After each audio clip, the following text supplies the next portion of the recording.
Sejak kecil, dia selalu berfikir, apa mereka bapa lain sendiri buat? Lepas itu, tidak boleh bercakap, tidak boleh bergerak. Batu-batu tak bernyawa, mengapa disembah oleh semua? Hanya Allah yang Maha Kuasa, Tuhan yang Esa selamanya. Nabi Ibrahim buktikan kepada kaumnya bahawa berhala ini tidak berkuasa. Pada suatu hari, ketika kaumnya pergi ke perayaan besar, dia masuk ke dalam rumah ibadat dan menghancurkan semua berhala kecuali satu, iaitu yang paling besar. Ketika penduduk kembali, mereka terkejut. Lihat, berhala sudah musnah. Siapa yang melakukan ini kepada tuan-tuan kita? Jerit mereka dengan marah. Lalu seorang lelaki berkata, kami dengar seorang pemuda yang bernama Ibrahim telah menentang berhala-berhala ini.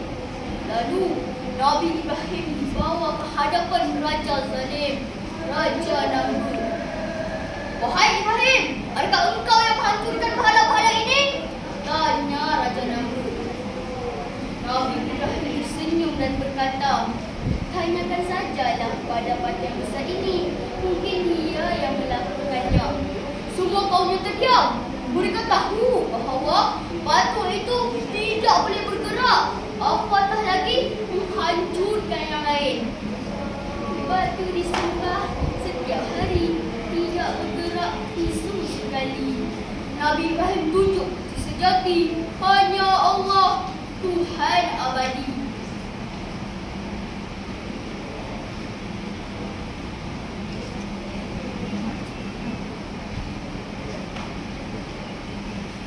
Raja Namrud merasa sangat marah. Dia memerintahkan tenteranya untuk membakar Nabi Ibrahim dalam api yang besar. Mereka mengumpulkan kayu dan menyalakan api yang sangat tinggi. Nabi Ibrahim diikat dan dilemparkan ke dalamnya. Tetapi dengan kuasa Allah, baginda tidak terbakar sedikit pun. Allah berfirman, wahai api, jadilah dingin. Api menyala, marak membakar, bertukar dingin jadi penawar. Nabi Ibrahim tetaplah segar, kuasa Allah yang maha besar. Pengajaran daripada cerita ini adalah, yang pertama, hanya Allah yang layak disembah. Yang kedua, Allah sentiasa menolong hamba-Nya yang beriman. Nabi Ibrahim imannya teguh, diuji hebat tetaplah patuh.